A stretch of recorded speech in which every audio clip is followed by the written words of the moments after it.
Everybody, please put your hands together for Megan Hicks.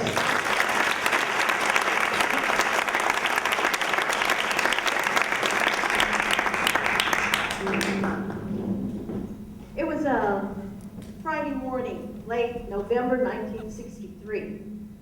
I was sitting in my second period Algebra 1 class when we heard the speakers in the ceiling crackle and the vice principal came through. He said, "Teachers, students," we all assumed it was going to be an announcement about the pep rally that afternoon or the football game, the activity bus that evening. Instead, he said, "We've received word that President Kennedy has been shot. The president has been shot and he is dead. All activities are canceled for the weekend. School is dismissed early. Please take your regular scheduled buses home." Well, I sat there on the bus that day looking out the window, wondering how I was supposed to feel about all this. Now, all around me, my classmates were crying. So many of them were crying openly, volubly. And I thought, what's going on here? I mean, yeah, he got killed, and yeah, I guess it's a bad thing, but come on, you didn't know him either. It's not like he was a close friend. I didn't know him. His death didn't affect me personally. But I mean, they were acting like it was a close friend or a relative. And it dawned on me that I was going to school with all these kids whose parents more than likely had voted for Kennedy for president. Oh, my parents hated Kennedy. They voted for Richard Nixon. I remember that 1960 presidential election. My parents took me with them. They knocked on doors, they planted yard signs, they passed out bumper stickers, they made phone calls. They really wanted that man to win. The election was so close. They held out hope until the last votes were counted.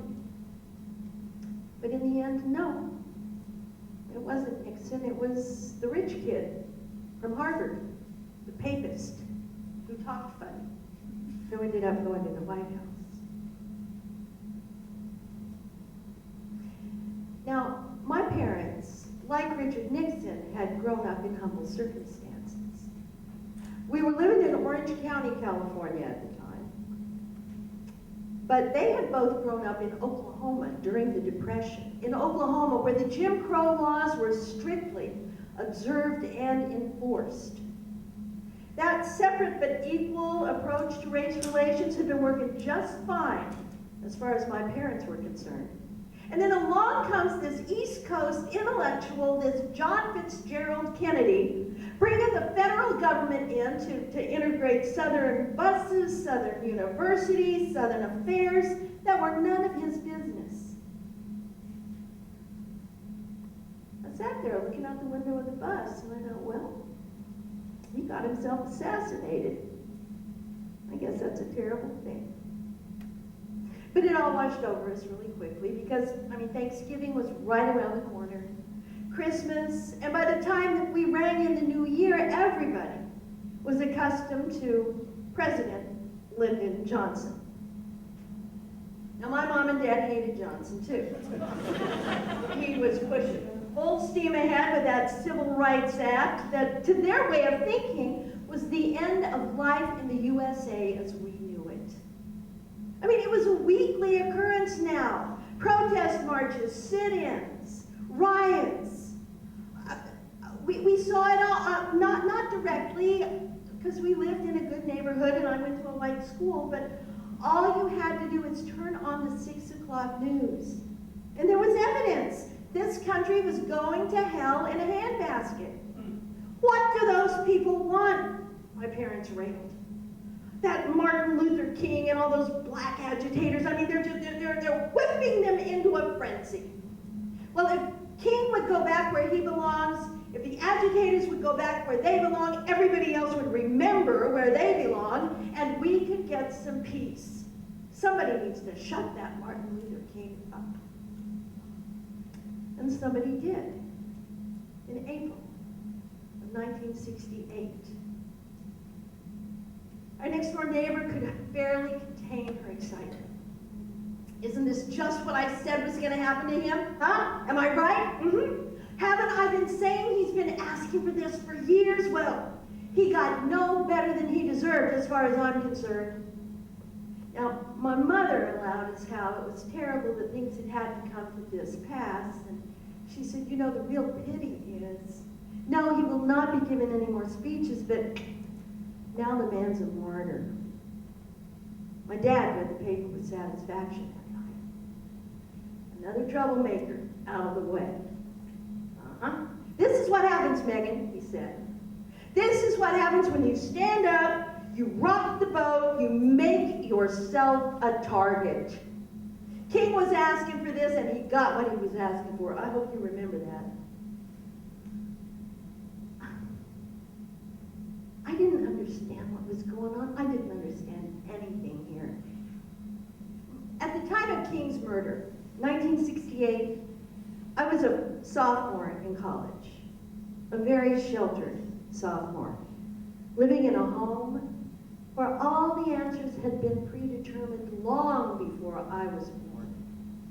And I was attending a college where there didn't seem to be any answers, just more questions. At home, a disagreement meant somebody left the conversation angry. In my college classes, we were encouraged to disagree. We were encouraged to consider things from different viewpoints, different vantage points, different perspectives. We were encouraged sometimes to change our minds. I thought, I can't think about this. It's all confusing. This controversy makes me uncomfortable. It's not as though I'm even old enough to vote yet, so what difference does it make? I've got papers, I've got finals, I'm not going to think about this. And I didn't until June, when Robert Kennedy was shot and killed. I knew what my mom and dad thought about Robert Kennedy. Not much. He was just like his big brother John, only more so, more the advocate for the civil rights movement, more the advocate, more the ally of these agitators that to my parents' way of thinking were driving America into the ground. And until that bullet took him down, it looked as though he was going to be the next president. I heard about it driving to my sociology class. The announcer said that Kennedy had just won the Democratic presidential primary for California. On his way out of the convention hall, he was shot and killed. The announcer went on to say, today has been declared a national day of mourning. People who want to honor the life and work of Senator Kennedy are encouraged to drive with their headlamps on as a token of respect. I honestly didn't know what I thought about Robert Kennedy at the time. But in that moment, I did know one thing. In that moment, alone in the car, with no one there to give me cues about how I was supposed to think, what I was supposed to feel, that was the moment I knew that it is obscene to think that anyone standing up and speaking their mind, that act is grounds for homicide. That was the moment I realized I may embrace your philosophy, I may reject your philosophy, it doesn't matter. You standing up for what you believe in should not get you shot. I sat up a little taller in the driver's seat, and my hand trembled a little bit as I left the steering wheel. I reached out to the dashboard. Oh, it was a tiny, timid political statement, but it was my first, and I remember it viscerally. I pulled the knob for those headlamps, and I drove with my high beams on all day.